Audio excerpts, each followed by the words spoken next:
Friends ఇది వచ్చేటప్పటికి నా డైలీ డ్రైవర్ ప్రతిరోజు నేను ఈ ఫోన్ యూస్ చేస్తుంటాను. IPhone 16 pro max almost 2 months అయితే కంప్లీట్ అవబోతుంది. ఇది లాంచ్ అయిన తర్వాత ఫస్ట్ డేనే నేనైతే పర్చేజ్ చేసేసాను. అండ్ ఆ రోజు నుంచి ఈ రోజు దాకా నా ప్రైమరీ డ్రైవర్ కింద అయితే నేను యూస్ చేస్తున్నాను. సో 16 ప్రో అలాగే 16 ప్రో మ్యాక్స్ రెండింటికి కూడా మీరు ఇదే రివ్యూని అయితే కన్సిడర్ చేయొచ్చు. అండ్ నాన్ ప్రో వేరియంట్స్ గురించి కూడా నేనైతే మాట్లాడతాను. బట్ దాంట్లో మీరు కొన్ని వాటికి లైక్ బిల్డ్ కి అలాగే స్క్రీన్ రిఫ్రెష్ రేట్ కి ఇలాంటి వాటికి అయితే కొంచెం కాంప్రమైజ్ అవ్వాల్సి ఉంటుంది. బట్ ఈసారి నాన్ ప్రో వేరియంట్ లో కూడా ఒక హ్యూజ్ అప్గ్రేడ్ అనే మనం చెప్పుకోవచ్చు. ఫస్ట్ ఆఫ్ ఆల్ మనము ప్రో సిరీస్ కి సంబంధించినటువంటి ఈ రివ్యూ అంతా కంప్లీట్ చేసేసుకుందాం. దీంట్లో ప్రోస్ ఏంటి కాన్స్ ఏంటి అనే దాని గురించి మాట్లాడుకుంటూ అసలు ఇంకా చెప్పాలంటే ఎవరికి డివైస్ అంత ప్రైస్ పెట్టి ఇది వర్త్ అప్గ్రేడ్ అవ్వచ్చా అవ్వకూడదా, ఒకవేళ లేదు అన్నట్లయితే మీరు 13, 14 సిరీస్ ఉన్నారంటే ఎవరికి ఇది ప్యూర్ అప్గ్రేడ్ అనిపించేది అనేది దాని గురించి కూడా డీటెయిల్ గా అయితే మనం మాట్లాడుకుందాం. First of all A device కన్నా కానీ మనం ప్రోస్ ఉంటాయి కదా, సో ప్రోస్ గురించి మనం మాట్లాడుకున్న తర్వాత కాన్స్ చాలా ఇంట్రెస్టింగ్ ఉంటాయి అండి. కాన్స్ కూడా మనం మాట్లాడుకుందాం. ఫస్ట్ అసలు ఫోన్ లాంచ్ అవ్వగానే నాకు వావ్ అనిపించేటువంటి ఒక సెగ్మెంట్ ఏదన్నా ఉందా అని అంటే నెంబర్ 1 దీని ప్రైస్ అని అనుకోవచ్చు. సో రెగ్యులర్ గా previous generation of phones like iPhone 15 pro series తో కంపేర్ చేశారంటే 10,000 రూపాయలు తక్కువకి ఫోన్ ని లాంచ్ చేయడం అయితే జరిగింది. దీనికి గల కారణం ఏంటి అంటే ఎస్ ఈసారి నాన్ ప్రో కాదు ప్రో వేరియంట్స్ కూడా మన ఇండియాలోనే మ్యానుఫ్యాక్చర్ అవడం జరిగింది. This is the major advantage. వాస్తవానికి ఇంకా తగ్గించవచ్చు బట్ వీళ్ళు 10,000 రూపాయలు అయితే ఫస్ట్ ఇనిషియల్ గా తీసుకొచ్చారు. బట్ మన ఇండియాలో ఇనిషియల్ గా లాంచ్ అయిన మొబైల్ ఫోన్స్ అన్ని కూడా ఇవి చైనాలో మ్యానుఫ్యాక్చరింగ్ అయినాయి. బట్ ఇప్పుడు వచ్చేటువంటి కొత్త సిరీస్ ఏవైతే ఉన్నాయో, కొత్త బ్యాచెస్ ఏవైతే ఉన్నాయో ఇవన్నీ కూడా మనకి ఇండియాలో మ్యానుఫ్యాక్చర్ అవుతున్నాయి. ఫస్ట్ ప్రో వచ్చేటప్పటికే ప్రైజింగ్ తగ్గించారు చూసారా, ఇదైతే క్రేజీ అనిపించింది. అండ్ నెక్స్ట్ ప్రో వచ్చేటప్పటికే I'm very much impressed about the battery life. Yes ఇప్పటిదాకా యాపిల్ డివైజెస్ లో ఎక్కడా లేనటువంటి విధంగా దీని బ్యాటరీ బ్యాకప్ అనేది రావడం జరుగుతుంది. ఇది ఆల్మోస్ట్ నాకు వచ్చేటప్పటికి ఒక్కొక్కసారి 8 to 9 hours off screen on time మన ముందుకు ప్రొవైడ్ చేయడం జరుగుతుంది. కొన్ని సందర్భాల్లో యూసేజ్ తగ్గితే 14-15 గంటలు కూడా నేనైతే దీన్ని చూసాను screen on time. Depends upon user కి ఇదంతా కూడా మనకి చేంజ్ అవుతూ ఉండడం జరుగుతుంది. అంటే మీరు మొబైల్ డేటా మీద వాడుతున్నారా, వైఫై మీద వాడుతున్నారా, లేదా కాల్స్ ఎక్కువ మాట్లాడుతున్నారా, డిపెండ్స్ అపాన్ మీ యూసేజ్ ని బేస్ చేసుకుని అయితే ఉంటుంది. నిజంగా మరి అది iOS 18 లో ఆప్టిమైజేషనా లేదన్నట్లయితే చిప్ లో ఆప్టిమైజేషనా లేదన్నట్లయితే గనక వీళ్ళు బ్యాటరీ ఇంటెలిజెన్స్ లేదని ఇంప్రూవ్ చేశారా ఏందనేది తెలియదు. కానీ నిజంగా బ్యాటరీ బ్యాకప్ మాత్రం ఫెంటాస్టిక్. అసలు ఐఫోన్ అంటే కంపల్సరీగా మనం ఈవినింగ్ 4-5 కి మళ్ళీ ఛార్జ్ చేయాల్సి ఉంటుంది. సో ఆ ప్రాబ్లమ్స్ ని మాక్సిమం రిజాల్వ్ చేశారు. మార్నింగ్ మీరు అరౌండ్ ఫుల్ ఛార్జ్ తోటి, అంటే నేనైతే 80% లిమిట్ పెడుతున్నాను. ఒకవేళ మీరు 100% తో ఛార్జ్ చేసుకొని బయటకు వచ్చారు అంటే మళ్ళీ తిరిగి రాత్రి 10:30-11కి మీరు ఇంటికి వెళ్ళేంత వరకు అయితే బ్యాటరీ డెడ్ అవ్వదు, ఎంత పెద్ద హెవీ యూజర్ అయినా కానీ. ఆల్మోస్ట్ నేను కూడా యూజ్ చేస్తున్నాను. సో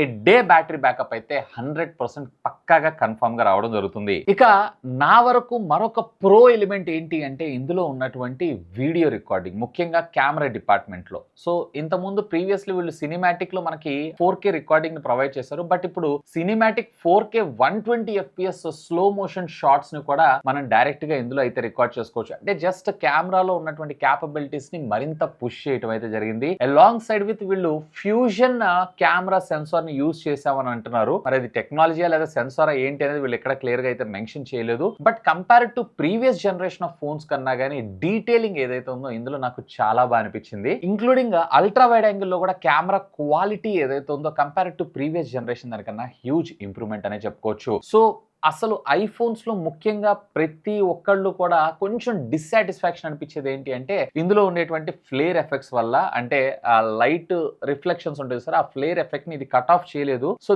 దీంట్లో ఫైనల్లీ ఫ్లేర్ ఎఫెక్ట్ ని కంప్లీట్లీ జీరో అయితే చేయలేదు, బట్ ఎంతో కొంత వీళ్ళు కంట్రోల్ అయితే తీసుకొచ్చారు. బట్ ఆండ్రాయిడ్ తో పోల్చుకుంటే మాత్రం ఇది బెటర్ కాదని నేను చెప్తాను. ఆండ్రాయిడ్ చాలా ఫార్ అహెడ్ ఉందని చెప్పుకోవచ్చు కంపేర్ టు యాపిల్ కన్నా గానీ. అండ్ ఇంకొక ప్రో ఎలిమెంట్ విషయానికి వచ్చారు అన్నట్లయితే కనుక ఎస్ ఈసారి iOS 18 లో వీళ్ళు తీసుకొచ్చినటువంటి ఆప్టిమైజేషన్ కావచ్చు, లేదన్నట్లయితే కనుక కస్టమైజేషన్ కావచ్చు, ఫీచర్స్ కావచ్చు, ఇవన్నీ కూడా చాలా బాగున్నాయి. లైక్ కంట్రోల్ సెంటర్ ని మనం కస్టమైజ్ చేసుకోవచ్చు, ఐకాన్స్ ని మనకి ఇష్టం వచ్చిన దగ్గర రీప్లేస్ చేసుకోవచ్చు, లాక్ ఐకాన్ లో ఉన్నటువంటి ఐకాన్స్ ని కూడా మనం కస్టమైజ్ చేసుకోవడంతో పాటు ఈవెన్ మనము dark theme, normal theme and వీటితో పాటు కలర్ ఓరియంటెడ్ గా కూడా మనం థీమ్స్ ని సెట్ చేసుకోవచ్చు. ఇవన్నీ కూడా సూపర్ క్రేజీ అనిపించింది. ఒకప్పుడు ఆండ్రాయిడ్ ఫోన్స్ లోనే ఎక్కువగా మనం ఇలాంటి కస్టమైజేషన్స్ చూసేవాళ్ళం. సో ఫైనల్లీ iOS 18 లో మనకి యాపిల్ కూడా కస్టమైజేషన్ అయితే తీసుకొచ్చారు. ఆఫ్ కోర్స్ ఇది అక్కడి నుంచి కాపీ కొట్టిందే, but it is very good. And దీంతో పాటు మనకి most awaited call recording feature గానీ అండ్ యాపిల్ ఇంటెలిజెన్స్ కూడా. బట్ దీని గురించి నేను ఇప్పుడు ప్రోలో మాట్లాడను,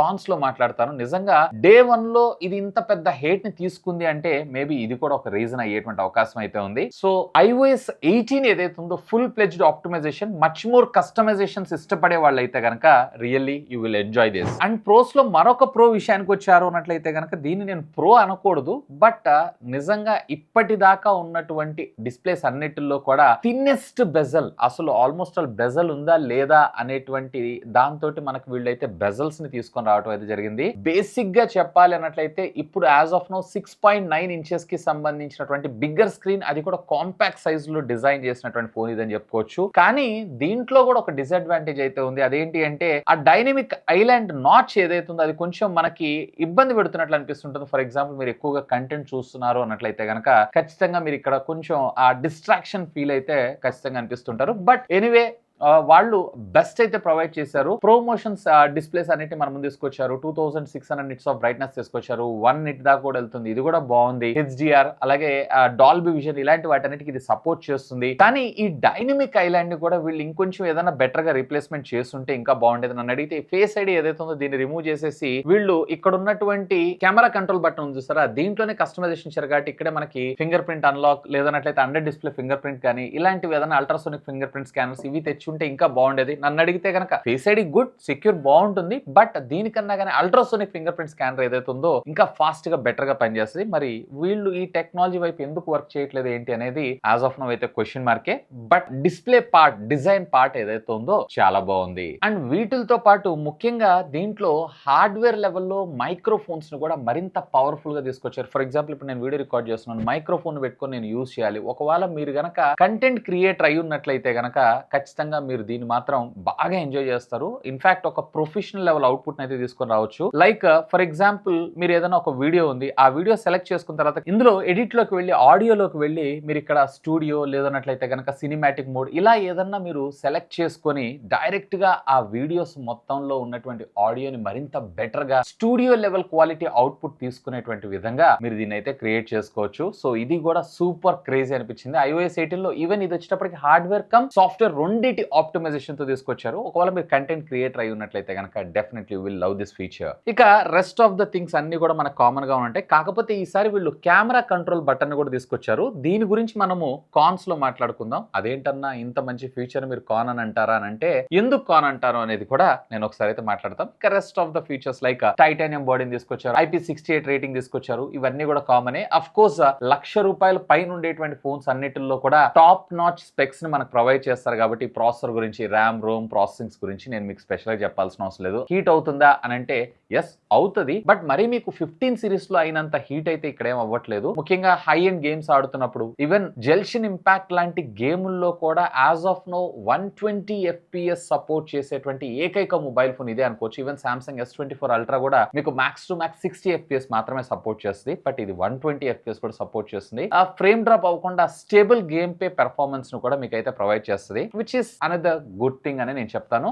one of the powerful processor as of now అని చెప్పి అయితే మనం చెప్పుకోవచ్చు ఖచ్చితంగా. ఇక ఏ మొబైల్ ఫోన్ కైనా కానీ ప్రోస్ ఒక్కటే కాదు, కాన్స్ కూడా ఉంటాయి. ఎస్, దీంట్లో మనకి కాన్స్ కూడా ఉన్నాయి. మొదటిగా ఇందాక నేను మీకు చెప్పాను చూసారా, ఈ కెమెరా కంట్రోల్, దీని గురించి మనం మాట్లాడుకుందాం. ఈ కెమెరా కంట్రోలర్ బటన్ ఏదైతే ఉందో ఫస్ట్ ఇట్లా మీరు ఒకసారి ప్రెస్ చేస్తారనుకోండి, కెమెరా షార్ట్ కట్ లాగా వాడుకోవచ్చు. అఫ్ కోర్స్ దీనికి స్పెషల్ గా ఈ బటన్ ఇవ్వాల్సిన అవసరం లేదు. ఇక్కడ ఉండేటువంటి క్విక్ కంట్రోల్ బటన్ ఉంటుంది చూసారా, దీనిలో కూడా మనం షార్ట్ కట్స్ అయితే పెట్టుకోవచ్చు. బట్ దీన్ని మీరు డబుల్ ట్యాప్ చేశారనుకోండి, అంటే దీనిలో ఉండేటువంటి ఫంక్షన్స్ ని యూజ్ చేసుకోవచ్చు. అండ్ సింగిల్ ట్యాప్ చేశారు అన్నట్లయితే ఫర్ ఎగ్జాంపుల్ ఇక్కడ జూమ్ లో చేసి Zoom in and Zoom out చేస్తున్నాను, బానే ఉంది. బట్ ఫోన్ సింగిల్ హ్యాండ్ తోటి మీరు దీన్ని అయితే ఆపరేట్ చేయలేరు. చూసారా, పడిపోతుందేమో అన్న భయం అయితే మనకు ఆటోమేటిక్ గా చెయ్యి ఇక్కడికైతే రావడం జరుగుతుంది. ఇలా పెట్టుకుని బ్రహ్మాండంగా మనం దీన్ని అయితే యూటిలైజ్ చేసుకోవచ్చు. బట్ అంటే దీని ప్లేసింగ్ ఏదైతే ఉంది ఇక్కడికి బదులుగా కొంచెం ఇక్కడ పెట్టారు అన్నట్లయితే ఇంకా చాలా సునాయాసంగా మనం హ్యాండిల్ చేసే వాళ్ళమేమో అని అనిపించేది. అన్ఫార్చునేట్లీ ఇలా ఈవెన్ వర్టికల్ గా మీరు వీడియో తీసుకునేటప్పుడు కూడా ఇదేం పెద్ద మీకు యూస్ఫుల్ ఫీచర్ ఏం కాదు. హార్డ్లీ మీరు నమ్ముతారో నమ్మరో ఈ ఫోన్ కొన్న కాడి నుంచి నేను మహా అయితే 5-6 సార్లు వాడుంటాను. అది కూడా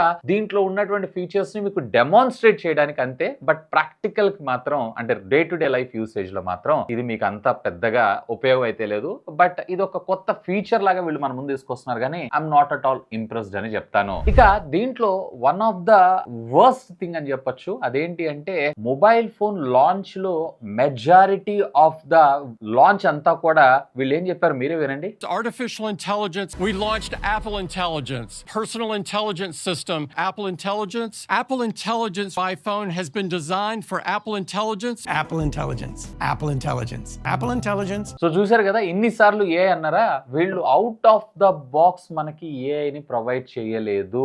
ఎస్, మీరు వింటుంది నిజమే. ఇది లాంచ్ అయిపోయి కూడా మనకు ఆల్రెడీ 2 months అవుతుంది. స్టిల్ ఇందులో ఉండేటువంటి ఆర్టిఫిషియల్ ఇంటెలిజెన్స్ ఏదైతే ఉందో ఇంకా మన ఇండియాకి రాలేదు. మళ్ళీ ఇది మనం ఇండియాలో వాడాలి అని అన్నా గానీ మన రీజియన్ ని యూఎస్ కింద చేంజ్ చేసి వాడుకోవాలి. ఇంకొక కొసమేరుపు ఏంటి అంటే Android phones like Samsung phones అన్నిటిలో కూడా మనకి out of the box provide చేయడంతో పాటు వాళ్ళే మనకి చార్జ్ చేయట్లేదు. బట్ వీళ్ళు వచ్చేటప్పటికే out of the box provide చేయట్లేదు, రీజియన్ చేంజ్ చేసుకోవాలి. And at the same time మళ్ళీ తిరిగి ఎవ్రీ మంత్ మీరు $19.90 అంటే మన ఇండియన్ కరెన్సీ సుమారుగా $2,000 అదనంగా ఈ చాట్ జీపీటీ ఇంటిగ్రేషన్ కోసం మనం యూజ్ చేయాలి. ఫస్ట్ 18.1 లో ఏం తీసుకొచ్చారు, అందులో రీజియన్ మార్చుకోవాలి. 18.2 లో చాట్ జీపీటీ ఇంటిగ్రేషన్ తీసుకొచ్చారు. బట్ ట్రయల్ వర్షన్ పనిచేస్తుంది కానీ అంటే లిమిటేషన్, డైలీ ఇంతే వాడాలని లిమిటేషన్ ఉంటుంది. ఆ తర్వాత కావాలంటే మళ్ళీ మీరు ప్రీమియం సబ్స్క్రిప్షన్ కి అయితే కొనుక్కోవాలి. అసలే ఐఫోన్ కొనడానికి మనం ఈఎంఐ లో డబ్బులు పెట్టి కొనుక్కుంటాం. మళ్ళీ పైపెచ్చు దానికి అంటే ఇందులో ఉండేటువంటి ఫీచర్ ని వాడుకోవడం కోసం మళ్ళీ డబ్బులు ఖర్చు పెట్టాలంటే ఇది ఎంతవరకు కరెక్ట్? అండ్ ఫోన్ లాంచ్ అయిన 2 నెలల తర్వాత వీళ్ళు ఫీచర్స్ ఇస్తున్నారు, అది కూడా మళ్ళీ డబ్బులు కట్టాలి అని అంటే ఇది మాత్రం చాలా చాలా చాలా వర్స్ట్ థింగ్ అని నేను చెప్తాను. యాపిల్ ఇప్పటిదాకా చేసినటువంటి వాటన్నిటిలో ఫోన్ లాంచ్ అయిన తర్వాత కూడా ఇంత హేట్ ఈ ఫోన్ కి రావడానికి గల కారణం ఏంటి అంటే ఇదే అని అనుకోవచ్చు. సో దీనికోసమే అనుకుంటా ఫస్ట్ ఫోన్ లాంచ్ అయిన తర్వాత అంటే వీళ్ళు లాంచ్ అయినా అంత హైప్ చేశారు, మళ్ళీ తీరా తీసుకొచ్చిన తర్వాత మనకి ఆ బాక్స్ ఓపెన్ చేసిన తర్వాత ఆ ఫీచర్ లేదు అని అంటే కొంచెం ఎక్కడో ఉంటది కదా. సో అక్కడ నాకు ఇంప్రెషన్ అయితే పోయింది. ఎనీవే స్టిల్ ఇప్పుడు 2 months అయినా కానీ ఇంకా దీన్ని అయితే తీసుకొని రాలేదు. ఇది కూడా నాకు one of the major drawback. దానికోసం మనం డబ్బులు పెడతాం, అది తీసుకొని రాలేదనే నా అభిప్రాయం. అది కూడా ఒక మేజర్ కాన్ అనిపించింది. ఇక మరొక కాన్ 2024 లో కూడా వీళ్ళు బాక్స్ లో చార్జర్ తీసేసినా కానీ ఓకే, స్టిల్ ఇంకా 20 watts సపోర్ట్ అని అంటున్నారు చూసారా. ఇది మాత్రం చాలా ఇరిటేటింగ్ అనిపిస్తూ ఉంటుంది. ఇది 0 to 100% మీకు ఛార్జ్ అవ్వాలంటే ఆల్మోస్ట్ 1 hour 45 minutes దాకా టైం తీసుకోవడం అయితే జరుగుతుంది. ఎందుకంటే ముఖ్యంగా చెప్పాలంటే 85% నుంచి మీకు 100% ఛార్జ్ అవ్వాలంటే ఆల్మోస్ట్ ½ an hour ప్లస్ అయితే తీసుకోవడం జరుగుతుంది. సో ఖచ్చితంగా యాపిల్ అయితే అంటే మ్యాక్సేఫ్ లో వీళ్ళు 25 watts తీసుకొచ్చారు, ప్రీవియస్లీ 15 watts ఉంటే ఒక 10 wattage పెంచారు. కానీ నిజంగా ఇన్ రియల్ గా ఎవరు మ్యాక్సేఫ్ ని ఎక్కువగా వాడతారు? పెద్దగా యూసేజ్ అయితే ఉండదు, మోస్ట్లీ కేబుల్ యూజ్ చేస్తారు. బట్ దాన్ని కూడా వీళ్ళు అంటే ఆ కేబుల్ ద్వారా డేటా ట్రాన్స్ఫర్ స్పీడ్ తో పాటుగా ఛార్జింగ్ స్పీడ్ కూడా ఇంకా ఇంక్రీజ్ చేస్తే బాగుంటుందని నా అభిప్రాయం. ఫైనల్లీ నన్ను అడిగితే గనక ప్రో సిరీస్ కన్నా కానీ నాన్ ప్రో సిరీస్ కి మాత్రం క్రేజీ అప్డేట్ అని చెప్పొచ్చు. అదేంటి అంటే ఈసారి A18 చిప్పే దానిలో ఇచ్చారు, 17 లాస్ట్ జనరేషన్ ఇవ్వకుండా. నెంబర్ 2 ఇక్కడ ఉండేటువంటి లాక్ బటన్ చూసారా, అది కూడా దానికి ప్రొవైడ్ చేశారు. కెమెరా కంట్రోల్ బటన్ కూడా దానికి ప్రొవైడ్ చేశారు. అసలు వీటన్నిటిని పక్కకు పెట్టేసేయండి. యూజువల్ గా మనకు వచ్చేటప్పటికే 6GB ఇస్తారు నాన్ ప్రో వేరియంట్ లో, ప్రో వేరియంట్ లో 8GB ఇస్తారు. ఈసారి అన్నిటికీ కలిపి వీళ్ళు 6GB కాదు 8GBని ప్రొవైడ్ చేశారు. ఇది క్రేజీ, ఎందుకంటే యాపిల్ ఇంటెలిజెన్స్ సపోర్ట్ కావాలి కాబట్టి. అండ్ ఇంకోటి మేజర్ పాయింట్ ఏంటి అంటే ప్రో వేరియంట్స్ లో మాత్రమే మీకు యాపిల్ ఇంటెలిజెన్స్ వస్తుంది అనుకుంటారేమో, కాదు నాన్ ప్రో వేరియంట్ అంటే 16+ లో కూడా మీరు యాపిల్ ఇంటెలిజెన్స్ అయితే వాడుకోవచ్చు. అండ్ ప్రీవియస్ జనరేషన్ ఫోన్స్ లో అయితే iOS 18 సపోర్ట్ చేస్తుంది. బట్ యాపిల్ ఇంటెలిజెన్స్ సపోర్ట్ కావాలంటే minimum iPhone 15 Pro Max even 15+ ఉన్నా కానీ మీకు పని అయితే చేయదు. సామ్సంగ్ చూసన్నా వీళ్ళు నేర్చుకోవాలి, ఎందుకంటే సామ్సంగ్ S22 సిరీస్ నుంచి స్టార్ట్ చేసుకున్న హై రేంజ్ మోడల్స్ అన్నిటికీ కూడా ఏ ఇచ్చింది. వీళ్ళు అట్లీస్ట్ ప్రీవియస్ జనరేషన్ లో ఉన్నటువంటి 14 సిరీస్ ఉన్న తీసుకొచ్చి ఇచ్చుంటే ఇంకా బాగుండేదని నా అభిప్రాయం. ఫైనల్ గా నేను అనేది ఏంటి అంటే అవుట్ ఆఫ్ ద బాక్స్ ఇవాళ రేపు ఈ 2024 లో ఇంత డబ్బులు పెట్టి మనం కొంటున్నామంటే ఆ ఆర్టిఫిషియల్ ఇంటెలిజెన్స్ కోసం మనం డబ్బులు పెడుతున్నాము. ఆ ఆర్టిఫిషియల్ ఇంటెలిజెన్స్ ఇస్తామని box out of the box ఇవ్వకుండా ఫోన్ ప్రొడక్ట్ ని లాంచ్ చేసిన మహానుభావులు వీళ్ళు ఒక్కలే అనుకుంటా. సో ఆ ఆర్టిఫిషియల్ ఇంటెలిజెన్స్ ని కూడా త్వరగా తీసుకొచ్చేస్తుంటే ఇంకా బాగుండేదని నా అభిప్రాయం. సో ఫైనల్ గా నా వర్డిక్ట్, అసలు దీన్ని పర్చేస్ చేయొచ్చా చేయకూడదా, ఎవరు పర్చేస్ చేయాలి? ఒకవేళ మీరు ఐఫోన్ 15 ప్రో మ్యాక్స్ వాడుతున్నారు అన్నట్లయితే కనుక 16 సిరీస్ కి నేను అప్గ్రేడ్ అవ్వాల్సిన అవసరం లేదని అంటాను. పెద్దగా మీకు ఏమి డిఫరెన్స్ అయితే ఏమి అనిపించదు. ఈ కెమెరా కంట్రోల్ బటన్ తప్ప ఈ కెమెరా కంట్రోల్ బటన్ లో కూడా మీకు పెద్దగా యూసేజ్ అయితే ఉండదు. నేనే దీన్ని అసలు కేవలం మీకు వీడియోస్ డెమాన్స్ట్రేషన్ చేయడం కోసం మాత్రమే దీన్ని అయితే నేను యూజ్ చేశాను. ఎస్, కెమెరా కొంచెం బెటర్ ఉంటుంది, బట్ ఆ కొంచెం బెటర్ కి మీరు అప్గ్రేడ్ అవ్వాల్సిన అవసరం అయితే ఏం లేదు. బట్ ఒకవేళ మీరు గనక ఐఫోన్ 11 సిరీస్ లేదా 12 సిరీస్ లేదా 13 సిరీస్ యూజ్ చేస్తున్నారు అన్నట్లయితే కనుక మీకు చాలా హ్యూజ్ అప్గ్రేడ్ అనిపిస్తుంది. ఎందుకంటే వాటన్నిటిలో టబ్ నాచ్ ఉంటుంది, ఇందులో వచ్చేటప్పటికి డైనమిక్ ఐలాండ్ ఉంటుంది. అండ్ 14 సిరీస్ వాళ్ళు అప్గ్రేడ్ అవ్వచ్చారంటే నేను ఏ వాడతాను భయ్యా అని అంటేనే మీరు అప్గ్రేడ్ అవ్వండి. ఒకవేళ నాకు ఇట్లాంటి ఏం అవసరం లేదు అని అంటే కనుక నేనైతే స్ట్రిక్ట్లీ నో అని చెప్తాను. ఒకవేళ మీరు కనుక ఈ ప్రోడక్ట్ ని పర్చేజ్ చేయాలనుకుంటున్నారు అనుకోండి, ఈ వీడియో కింద ఉన్నటువంటి డిస్క్రిప్షన్ లో లింక్స్ ప్రొవైడ్ చేస్తాను. Feel free to use my links. ఇంకా మీకు ఏమైనా డౌట్స్ ఉంటే కామెంట్ చేయండి, సాధ్యమైనంత కూడా రిప్లై ఇస్తాను. That's all for today.